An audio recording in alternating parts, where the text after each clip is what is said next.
Bonjour, j'espère que vous allez bien. C'est Morgan de Catchak Digital Agency et j'ai le plaisir de vous retrouver aujourd'hui pour ce premier podcast. Alors, pour ce premier podcast, j'ai choisi d'aborder le thème de la consommation énergétique d'Internet. Pourquoi? Parce que je me suis rendu compte que Internet était extrêmement énergivore et je me suis également rendu compte qu'on pouvait y faire quelque chose, tant au niveau des individus, donc des utilisateurs d'Internet, que des organisations. Aujourd'hui, nous allons regarder ensemble comment fonctionne Internet en réalité. Ce qui se passe quand on effectue un clic sur son ordinateur pour aller visiter un site Internet. Nous allons également chiffrer cette consommation afin de bien se rendre compte de l'ampleur de la consommation énergétique d'Internet. On va faire un focus rapide sur les modes de production d'énergie afin de comprendre ce qui génère des impacts sur l'environnement concrètement. On va également s'intéresser aux origines de la consommation, donc on va regarder qui consomme réellement de l'énergie sur Internet, et ce qui nous permettra de parler de quelques bonnes pratiques que l'on pourra adopter afin de réduire notre consommation énergétique à travers Internet et donc notre impact sur l'environnement. Alors, rapidement, Catchak Digital Agency, c'est une agence que j'ai créée il y a un peu moins d'un an, au sein de laquelle je fais deux choses. La première chose, c'est du conseil. Donc, j'aide des PME en termes de marketing digital, de marketing numérique. Donc, je discute avec des décisionnaires afin de leur donner des convictions et de l'information, et afin de les aider stratégiquement en termes de marketing numérique. Et la seconde chose que je fais au sein de Catchak Digital Agency, c'est de la sous-traitance de projets numériques. Donc souvent, les entreprises ont des besoins numériques. Il peut s'agir de création de sites internet, de création de contenu, de community management, tout un éventail de choses. Ça sert à rien que je liste toutes les prestations maintenant. Et j'interviens en fait pour trouver les bons experts qui pourront réaliser ces prestations, et je gère également le projet à la place de l'entreprise. Donc ceci afin de faire gagner du temps et de l'argent à mes clients, tout en leur assurant une prestation qui correspond à leurs exigences en termes de qualité et de délai. Alors, pour en revenir à notre sujet, on entend parfois que le meilleur produit en termes d'écologie, c'est celui qui n'existe pas. Donc en fait, ça sous-entend que un produit, à partir du moment où il existe, il aura forcément des impacts négatifs, et que le mieux en termes d'écologie, c'est de ne rien créer du tout, et du coup, comme ça, on n'aura pas d'impact.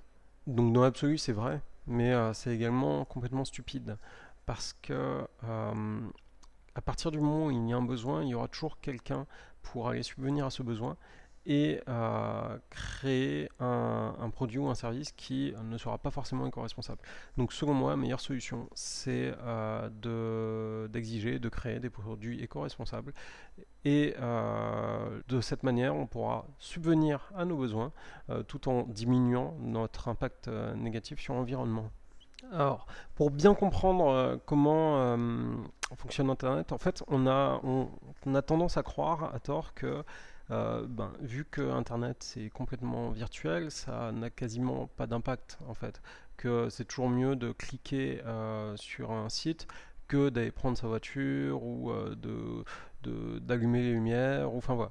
Et en fait, c'est pas si vrai que ça.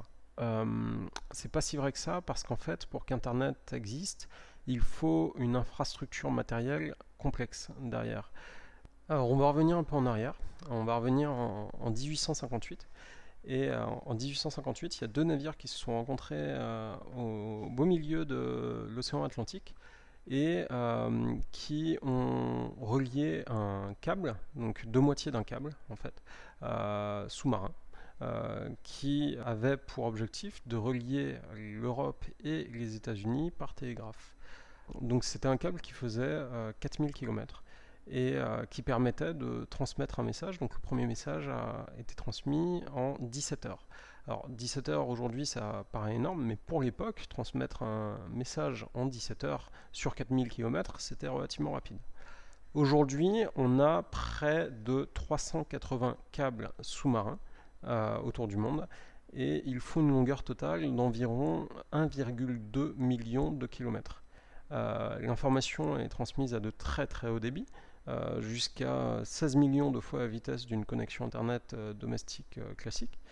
Et par ailleurs, donc là on s'est intéressé à ce qui se passait dans la mer, mais sur Terre, l'information voyage aussi. Sur Terre, l'information elle va voyager au sein de divers types de câbles. Elle va voyager à travers des câbles en cuivre, des câbles coaxiaux, enfin, divers types de câbles. Et elle va voyager également au sein de grands data centers. Donc les data centers, ce sont des grands bâtiments dont le but est de traiter de l'information et qui sont composés de milliers d'ordinateurs. Voilà. Donc cette information, elle traverse donc des câbles, des data centers, elle voyage également par les airs à travers des ondes radio, elle voyage également dans l'espace, dans des satellites. Donc on est vraiment sur une infrastructure qui est extrêmement lourde pour transmettre de l'information. En fait, ce qui se passe à chaque fois que vous effectuez un clic sur Internet, et à chaque fois que j'effectue un clic sur Internet, c'est une véritable partie de ping-pong qui est en train de démarrer. En fait, ce qui se passe, c'est que à travers votre appareil, donc votre ordinateur, votre tablette, votre mobile, vous envoyez une requête.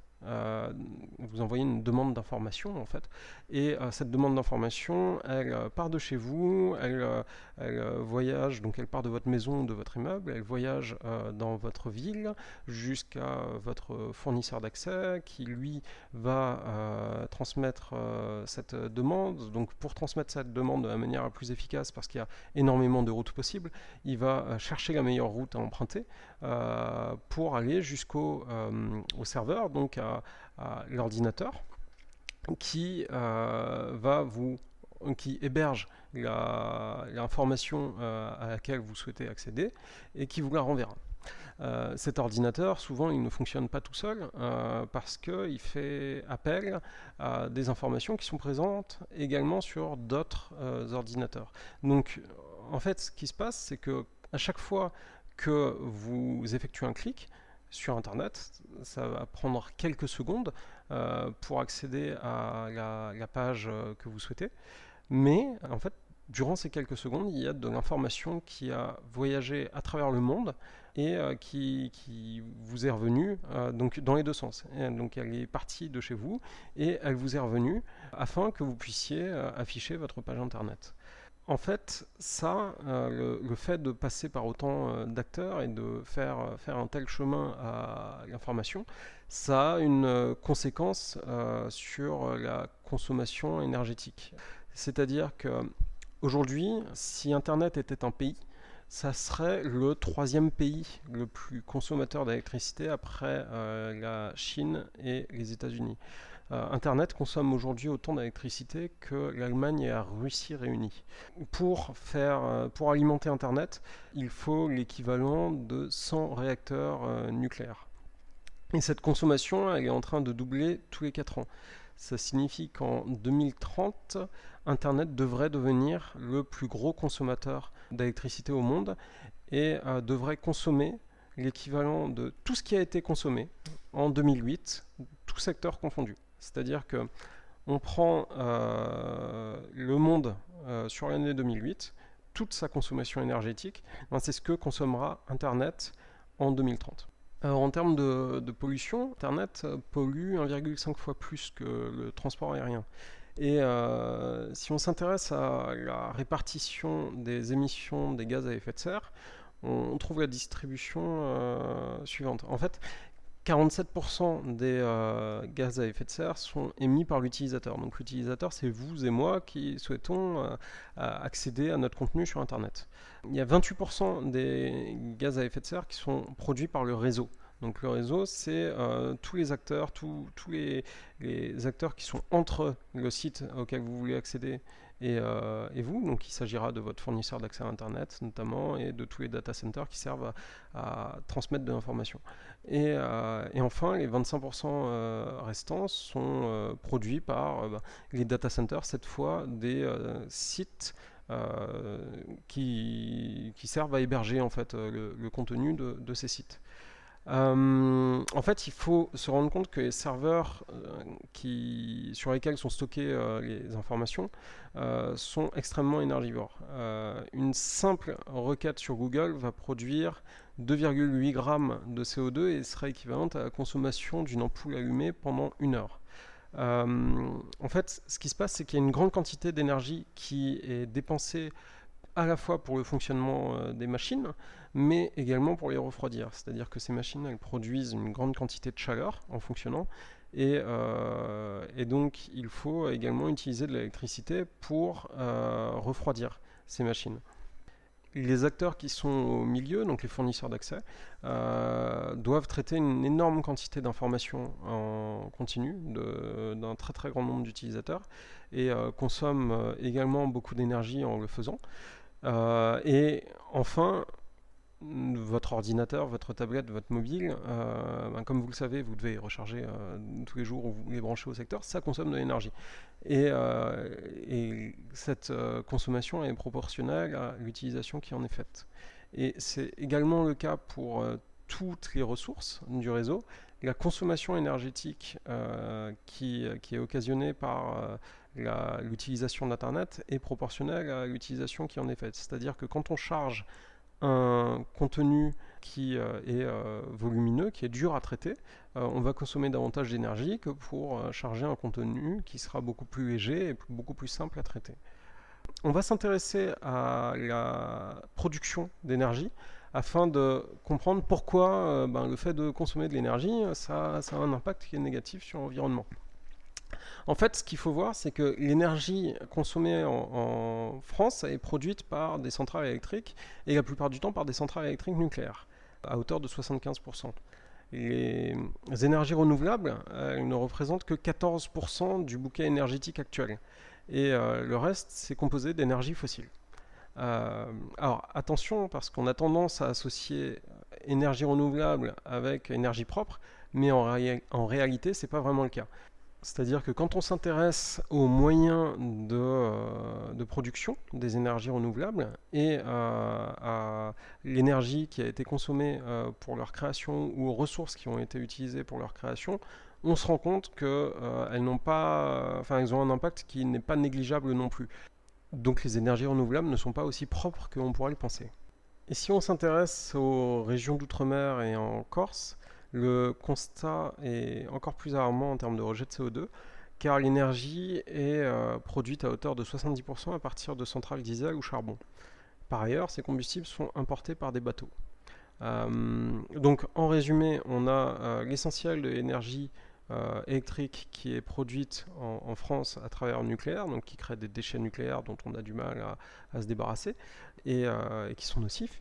Et le reste qui est produit par des énergies fossiles qui sont fortement émettrices en termes de gaz à effet de serre, ou des énergies renouvelables qui, elles, n'émettent pas de gaz à effet de serre au moment de la production d'énergie, mais qui ont un impact négatif au moment de la création des moyens de production, et dont les moyens de production sont généralement peu recyclables. Du coup, aujourd'hui, à défaut d'avoir une énergie qui est réellement propre, le mieux et la seule solution pour réduire les impacts qu'on a sur l'environnement, c'est de consommer moins d'énergie.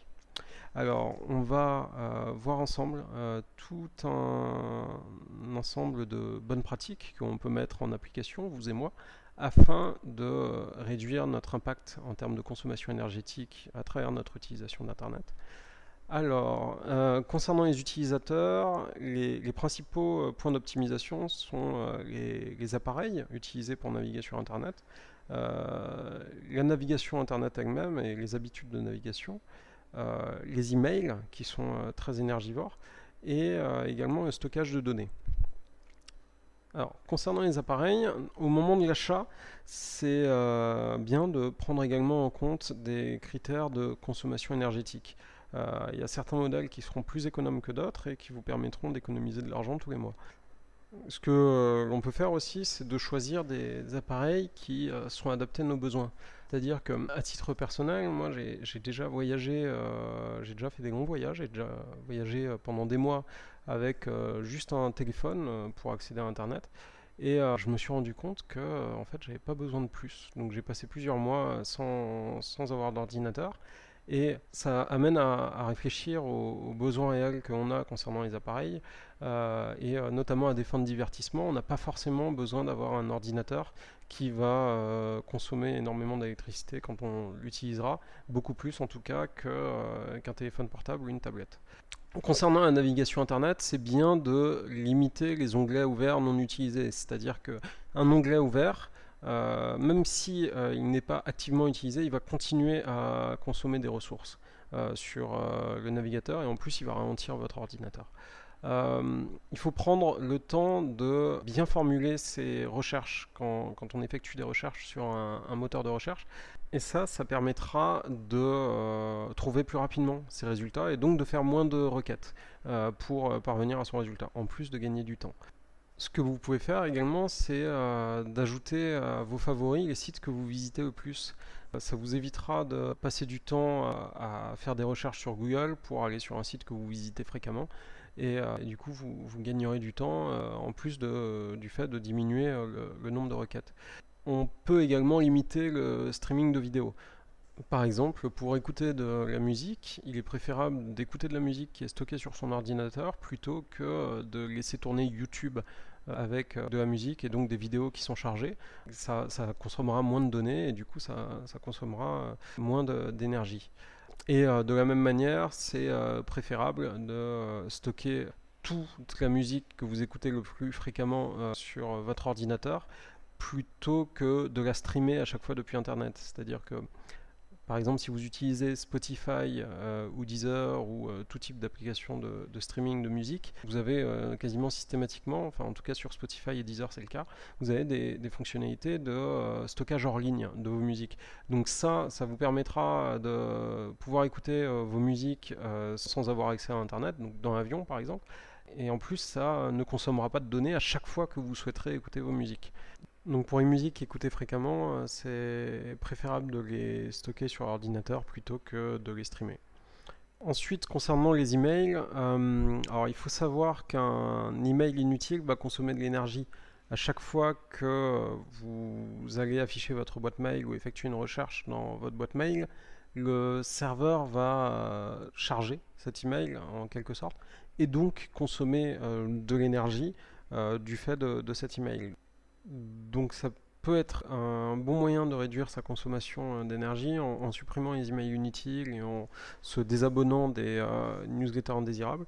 Ce que vous pouvez également faire, c'est de jeter un œil à un outil qui s'appelle CleanFox. Donc CleanFox. C'est un petit utilitaire qui est très efficace et que j'aime bien à titre personnel. Donc ça va analyser votre boîte mail en fait, ça va supprimer les emails qui sont inutiles et ça va également vous désinscrire des newsletters que vous n'ouvrez jamais et tout ça en quelques minutes. Donc c'est assez efficace, allez y jeter un œil. Vous pouvez également supprimer les pièces jointes des messages auxquels vous répondez. Ça consommera toujours moins d'espace sur les serveurs. Compresser les pièces jointes que vous envoyez et optimiser les pièces jointes de manière générale.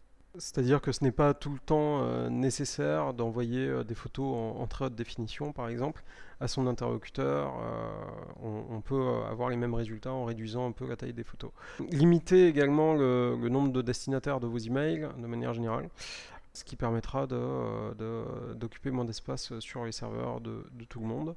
Enfin, concernant le stockage de données, il vaut mieux privilégier le stockage local, donc sur votre ordinateur, au stockage sur des clouds. Et si vous utilisez un système de stockage en ligne, donc de cloud, c'est bien de nettoyer cet espace régulièrement afin de ne rien stocker d'inutile. Concernant les organisations, ce que vous pouvez déjà faire, c'est de partager toutes les bonnes pratiques que l'on vient d'évoquer au sein de votre organisation afin de réduire votre impact global en termes de consommation énergétique. Vous pouvez également intégrer des critères d'éco-responsabilité dans vos appels d'offres, y compris sur des projets numériques, parce qu'on a vu qu'il y avait de la matérialité sur les projets numériques en termes d'éco-responsabilité. Alors, enfin, les agences, les freelances web, tous les créateurs de contenu de manière générale sur le web, ce que l'on peut faire, c'est choisir des hébergeurs qui ont une démarche éco-responsable. Donc, au sein de Catchak Digital Agency, on utilise Planet Hoster, qui utilise 100% d'électricité issue des énergies renouvelables et qui propose par ailleurs une excellente qualité de service et un support très disponible. On peut également soigner le SEO des sites que l'on réalise, c'est-à-dire qu'un site bien conçu en termes de SEO, c'est un site qui sera mieux indexé sur les moteurs de recherche et donc qui sera plus facilement trouvé par les visiteurs. Donc ça réduira le nombre de requêtes nécessaires pour y accéder. C'est bien également d'alléger au maximum le contenu que l'on stocke sur l'espace d'hébergement, les images, les vidéos, etc. Un contenu plus léger aura pour effet un chargement plus rapide des pages des sites et donc une expérience de navigation améliorée tout en consommant moins d'énergie. On peut compresser les images que l'on poste en ligne. Donc il y a des algorithmes de compression qui sont très très bien maintenant et qui permettent de diminuer énormément les tailles des images sans perdre de manière visible en qualité. Si vous utilisez WordPress, vous pouvez jeter un œil à Optimole, Optimole, qui va se charger de faire les optimisations automatiquement. Vous pouvez également minimiser le nombre de requêtes nécessaires pour l'affichage d'une page, ce qui diminuera mécaniquement la consommation d'énergie. Et on peut également minifier le code HTML, CSS, JavaScript afin de limiter la quantité de code qui sera transmise à travers le web et ainsi de sauvegarder de la bande passante et d'économiser un peu d'électricité. On peut optimiser la gestion du cache selon la fréquence de mise à jour du site. Un site qui ne change qu'une fois par mois ne nécessite pas d'être réactualisé tous les jours côté visiteur. Et si vous automatisez certaines requêtes, il faut en dimensionner la fréquence en fonction des besoins réels. Par exemple, quand on intègre, je sais pas, un flux Instagram sur un site d'un client, c'est pas forcément nécessaire de rafraîchir le flux Instagram 24 fois par jour. Une fois par jour, ça suffit amplement pour avoir des infos récentes et ça divise par 24 le nombre de requêtes effectuées chaque jour. Et toutes ces bonnes pratiques ont plus du gain pour l'environnement et de l'économie en termes de consommation énergétique. Elles auront également pour effet de diminuer les ressources serveurs et de permettre des meilleures performances du coup, tout en optimisant l'expérience de navigation. Donc c'est vraiment gagnant-gagnant pour tout le monde.